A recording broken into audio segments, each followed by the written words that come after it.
what point does the Liberal government and Mark Carney stop worrying about power and start working with Conservatives and start working for Canadians?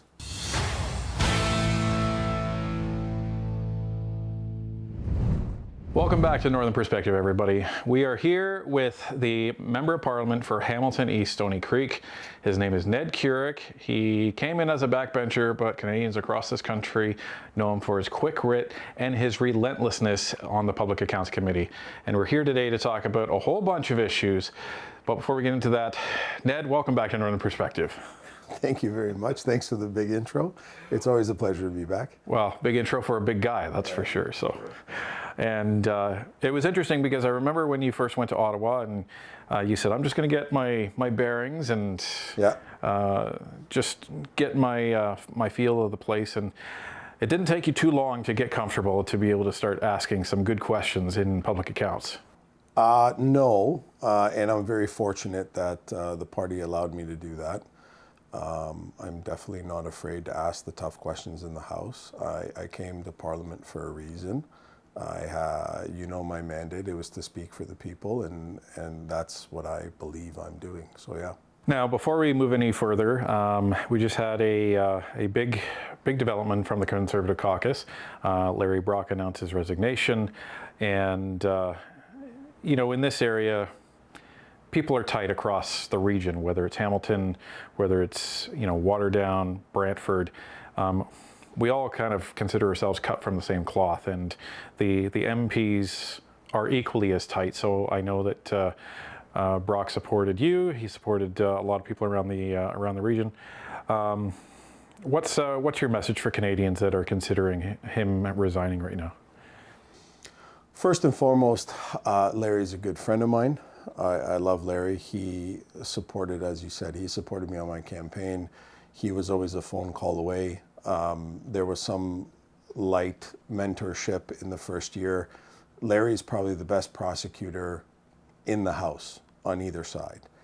That's his trade. He was a Crown prosecutor. So someone like myself who didn't have any formal training in debating or prosecuting, I would always go to Larry and say, hey, how would I deliver this or what? And he was always there to help me. So he is my friend, and I wish him the best because as a fighter, I know Larry's a fighter, and he wants to get back on the front lines. He wants to get back to being a Crown attorney, and I believe there's some technicality there where he was only allowed to have a leave of absence for 5 years or something like that. So he's chosen to go back and fight on the front lines, and I have full respect for Larry. He's well loved. He's always been supportive of leadership, and he's always been a team player. I think he's even still on tour right now, talking to people. So what does it mean? It's a loss for us because Larry is a massive figure and well respected, and Liberals fear him. But I'm sure we'll be fine. Larry is not leaving on any bad terms. It's a decision for him to be closer to his family, and we all have to respect that. I know how difficult it is to be away from my young kids, and it wouldn't be possible if I didn't have my wife there to make sure everything is okay when I'm gone.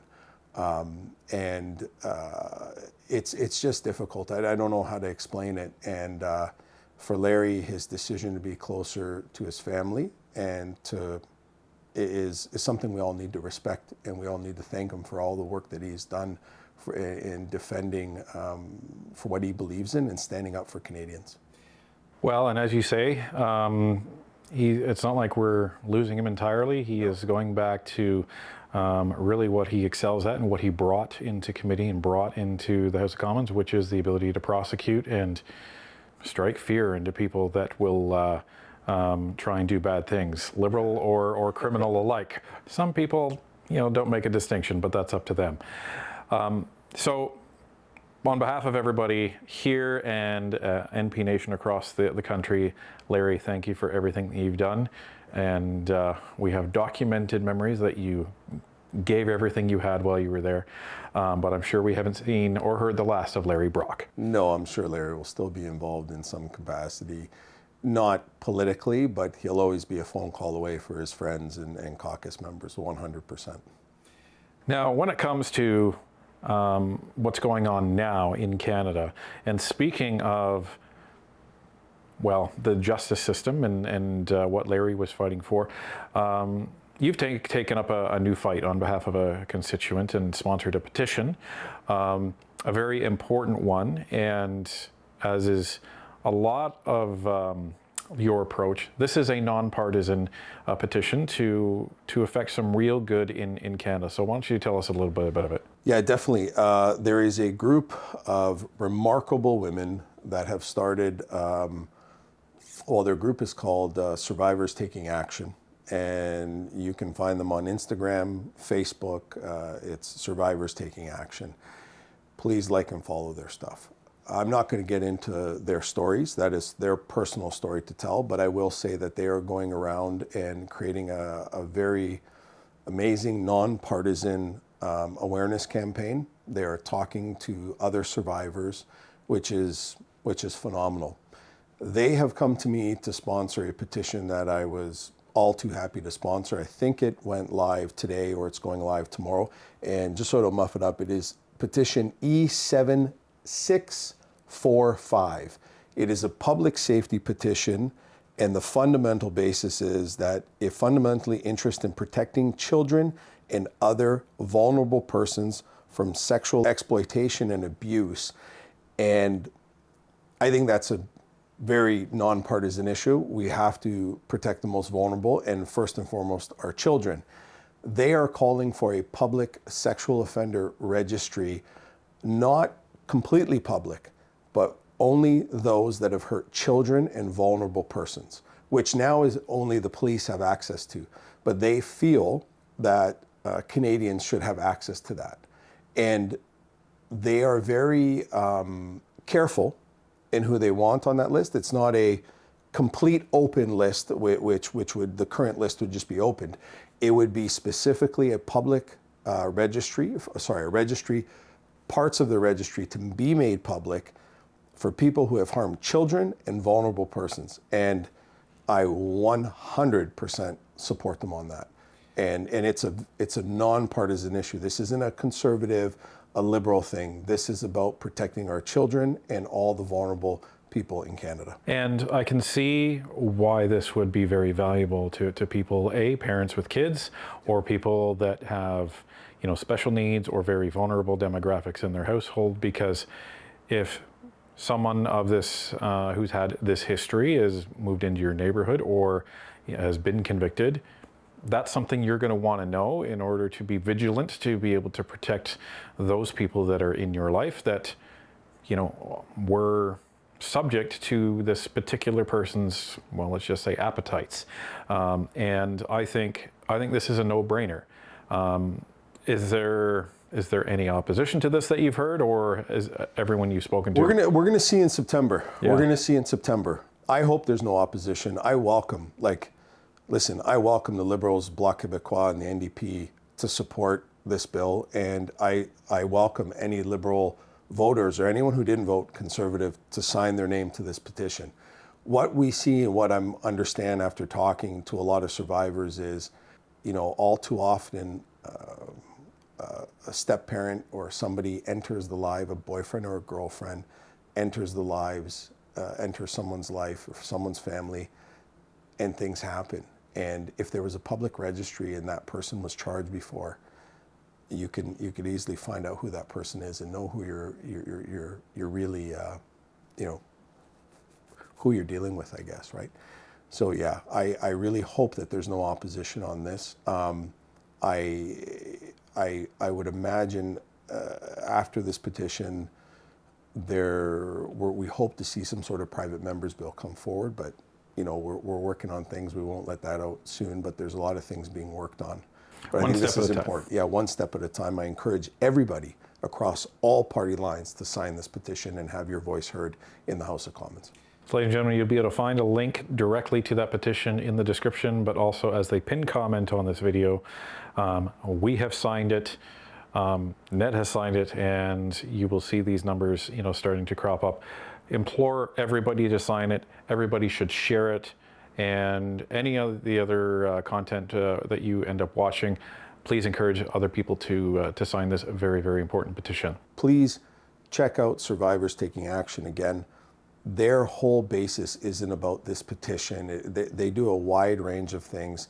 And if you are a survivor, please reach out to them. If you want to talk to them, if you want a support group, this is what these remarkable women do.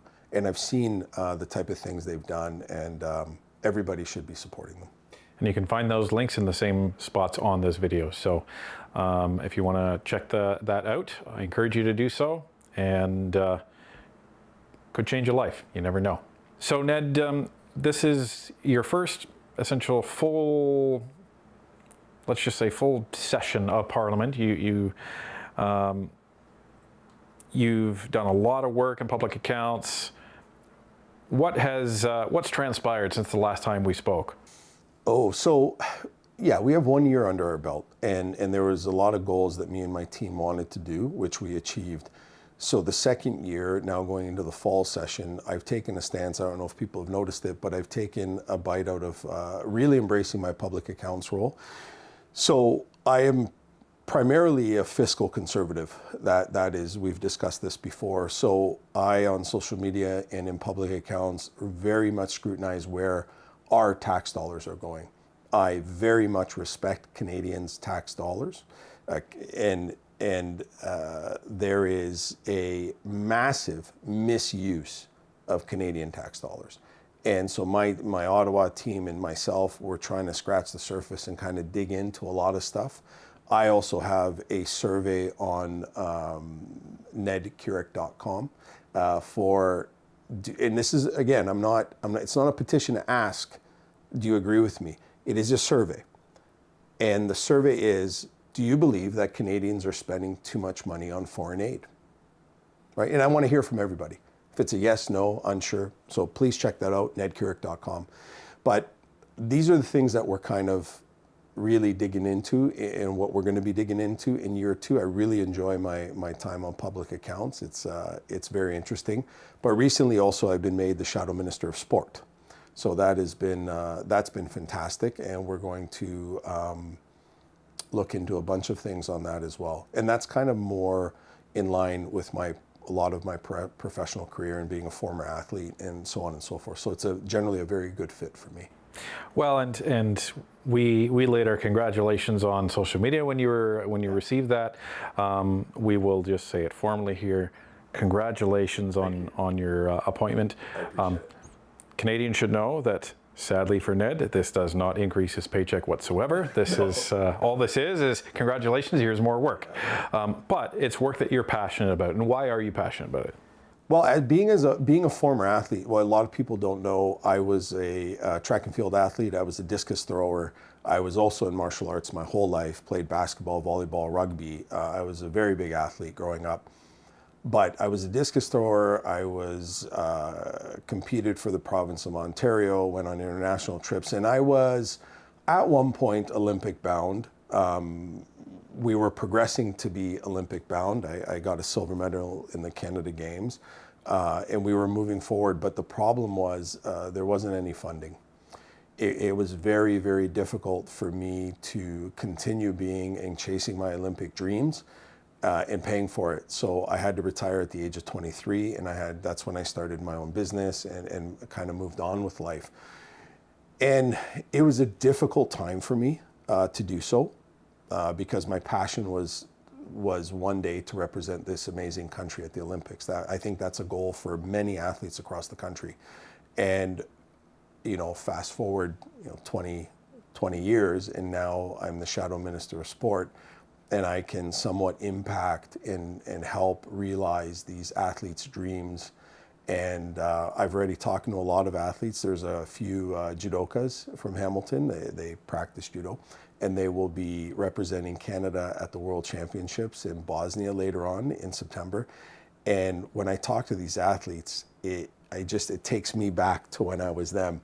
And the simplicity of just one day thinking that you're going to put on a shirt or a jersey or a gi or some type of uniform that has the Canadian, the flag on it.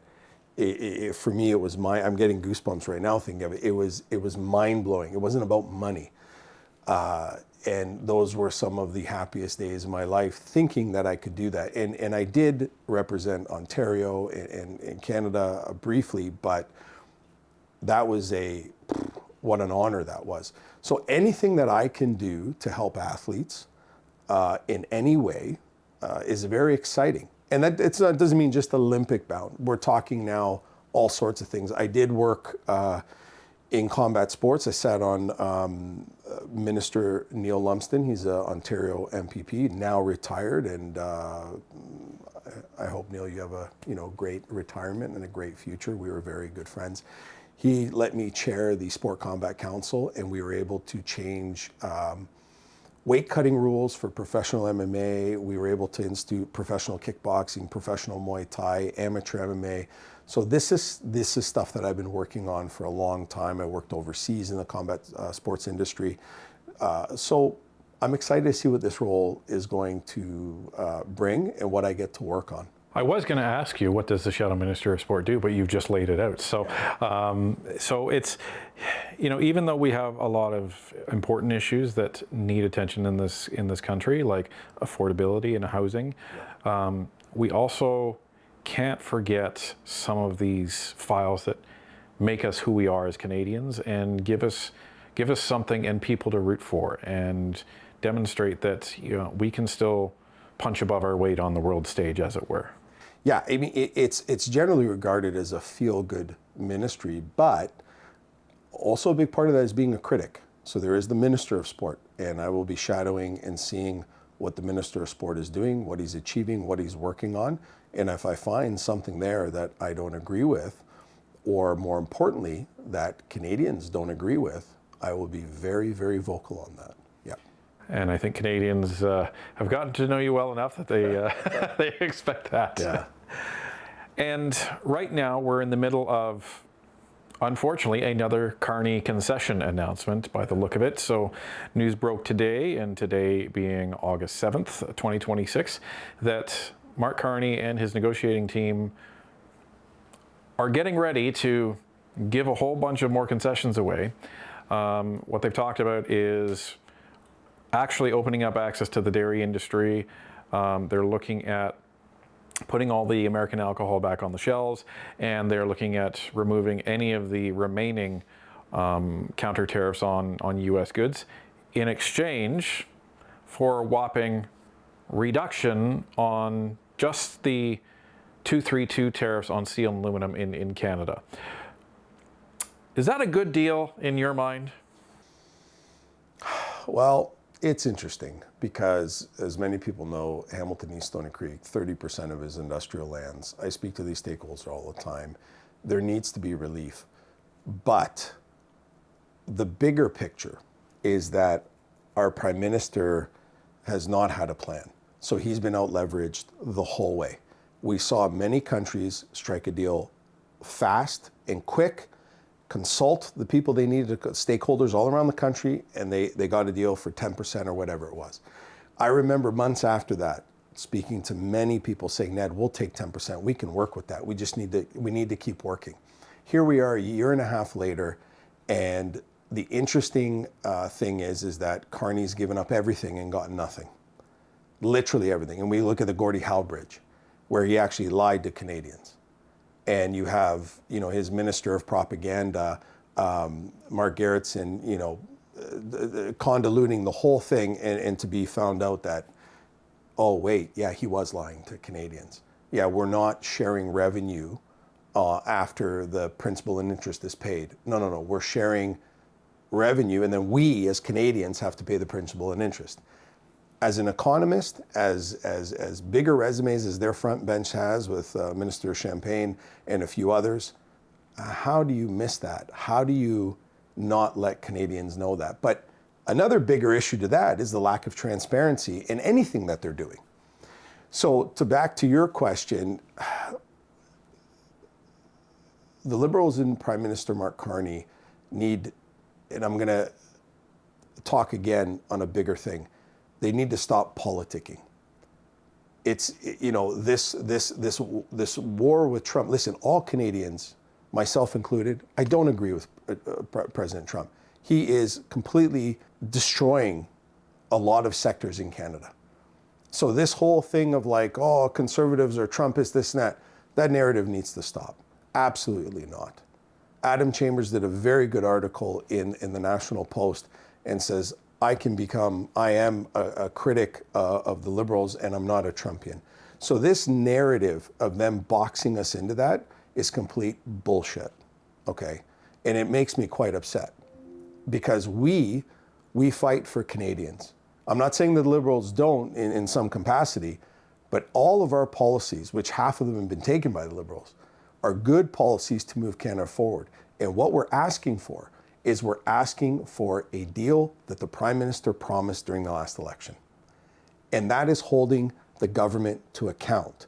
And the Liberals don't get to tell us in opposition that we can't hold the government account. It is a cornerstone of our democracy. Right. Their narrative now seems to be the Conservatives criticizing the government of the day, which is literally their job. It's in the job description, and you would not be the loyal opposition if you didn't do that. They're trying to say that that now is unpatriotic. And that is, so that is the biggest attack on our democracy is when they say that. Our democracy is founded on a government and an opposition that checks government. And when an opposition checks government, that's when you have a good democracy. That is the cornerstone of Canadian democracy. So for the government to be trying to frame it that because we are critical of the Liberals and Prime Minister Mark Carney, that makes us unpatriotic, these are very, very devious signals that they're sending out. This is telling Canadians that there should be no opposition. They should just agree with us. And if you don't agree with us, you're a Trumpian. How is that even rational? Well, there's a word for that, and it's a word that is celebrated and taken advantage of by Canada's new quote-unquote strategic partner over in Asia, and that's called totalitarian. 100% it is. And what we fight for is to make sure that our democracy is upheld. And that doesn't happen without a healthy opposition, right? So, but back to your concessions, yeah, we don't, he's giving away everything, not getting anything. So what's the plan? And it's a hard, again, I'm going to go off topic because my mind is going on to other stuff where, in my view, the Liberals and Prime Minister, they just need to stop politicking. We as Conservatives already said we need to unite. We want to work with them. Many of our front bench, our shadow ministers have said we want to work with the ministers. Pierre has said that he wants to work with Mark Carney. It's us who are being shut out of the conversation. But the only results that Prime Minister Mark Carney has gotten is to hold power, get good polls, and good likability polls. At what point does the election stop and that government start working for Canadians? Because all I've seen is them soliciting MPs, doing this, doing that, securing a majority. Fine, that's over. At what point does the Liberal government start working and fighting for Canadians, for fighting for people in manufacturing, in the steel industry, and all these things? At what point do they say, hey, listen, things are getting bad. 40% of manufacturing is looking to go over to the United States. You've seen that report by KPMG. And 120,000 Canadians have now left the country. Food affordability is now again higher. Cost of living is higher. So at what point does the Liberal government and Mark Carney stop worrying about power and start working with Conservatives and start working for Canadians?